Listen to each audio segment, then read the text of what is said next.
I knew something was wrong. I felt it. Every fiber of my being screamed that I needed to leave. But I stayed.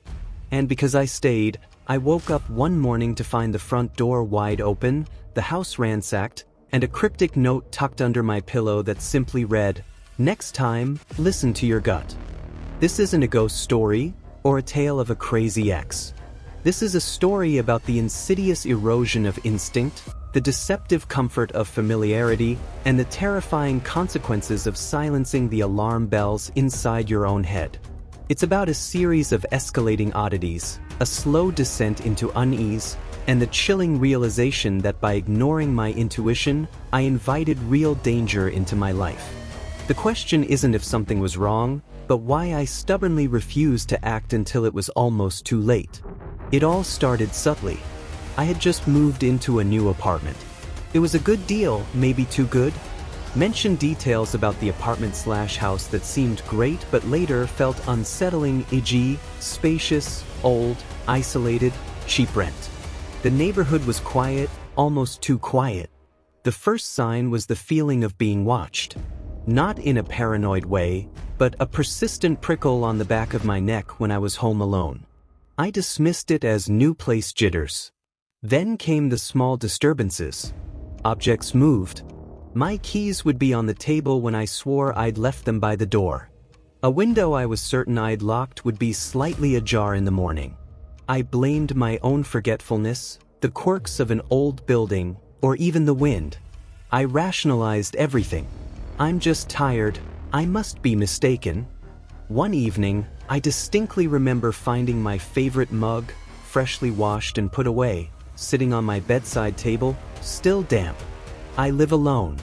My heart pounded for a moment, but then I laughed it off. Must have been a sleepwalking episode, I joked to myself. But it wasn't funny. A cold knot started to form in my stomach. I knew, deep down, this wasn't right. The disturbances escalated. My internet would cut out at strange times, always late at night. My phone would die inexplicably, even when charged. I'd hear faint noises, a creak upstairs, a soft thud from another room, when I was certain no one else was home. One particularly unnerving night, I was woken by a faint scratching sound coming from inside my bedroom wall. I froze. It wasn't a mouse. It was rhythmic, almost deliberate. I put my ear to the wall, holding my breath, and it stopped. The silence that followed was heavier than any noise. I barely slept that night, but by morning, the rationalizations returned. Old house, pipes, maybe a branch scraping outside. I started checking my locks obsessively. Every window, every door. I bought a cheap door alarm. But the unease persisted. I found small, almost imperceptible signs that someone had been in my space. A cupboard door slightly ajar that I knew I'd closed. A faint, unfamiliar scent. Friends noticed I was becoming more withdrawn, more stressed. When I tried to explain, their well-meaning advice was always, "You're overthinking it," or "Maybe you need a vacation." I started to believe them. I told myself I was being paranoid. The biggest danger wasn't outside. It was my own mind playing tricks. Or so I desperately wanted to believe. This is the part of the story I still struggle with. Why didn't I leave? Why did I ignore all those glaring signs? Financial constraint. Moving is expensive. The rent was cheap. The idea of finding another place, paying another deposit, it felt like an insurmountable obstacle. Rationalization. My mind was a master at finding logical explanations for illogical events. It's just the wind. The old building settles. Fear of appearing weak/crazy. Admitting that I felt unsafe, that I believed someone was invading my space, felt embarrassing. The slow burn.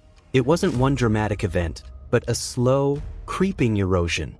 I gradually adjusted to the rising temperature of unease, until it felt almost normal. Denial. The comfort of my own home, even an unsettling one, was a powerful force. I was too comfortable in my denial to face the frightening truth. I bought security cameras. Cheap ones, but still. I thought that would ease my mind. I even told myself, Now I'll prove it's nothing. Oh, the irony.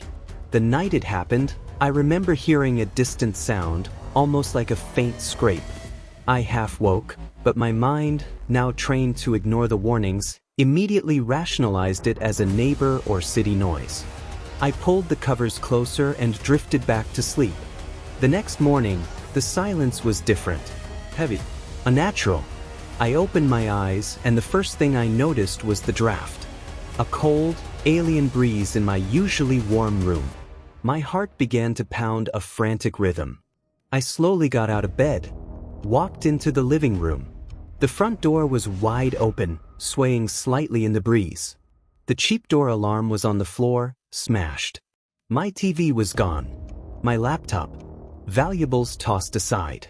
It was clear someone had been here. But the worst part wasn't the missing items. It was walking back into my bedroom, eyes wide with terror, and seeing it. The note, tucked neatly under my pillow, as if placed there while I slept. Next time, listen to your gut. They weren't just breaking in. They were sending a message. They knew I knew. And they knew I hadn't listened. The sheer audacity, the personal violation of that note, made my blood run cold. It wasn't just a robbery, it was a psychological attack, confirming every single fear I had suppressed. I called the police. They were sympathetic, but without clear evidence, it was just another break-in. The cameras I'd bought? They had been unplugged, the footage deleted.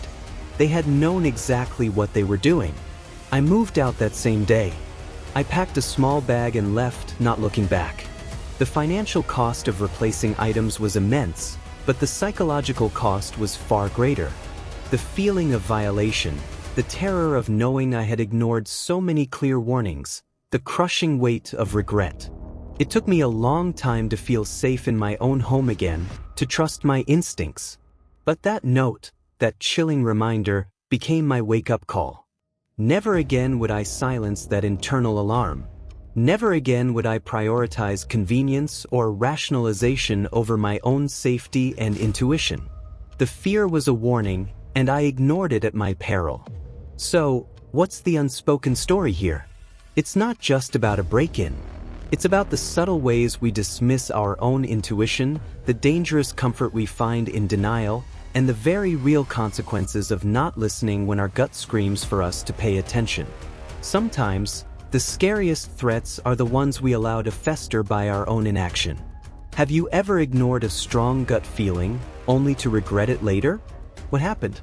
Share your experiences, your warning signs, and your lessons learned in the comments below.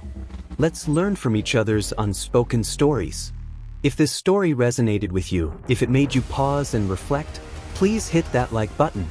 And for more true psychological and dark life stories, subscribe to Unspoken Stories and turn on notifications so you don't miss our next chilling tale.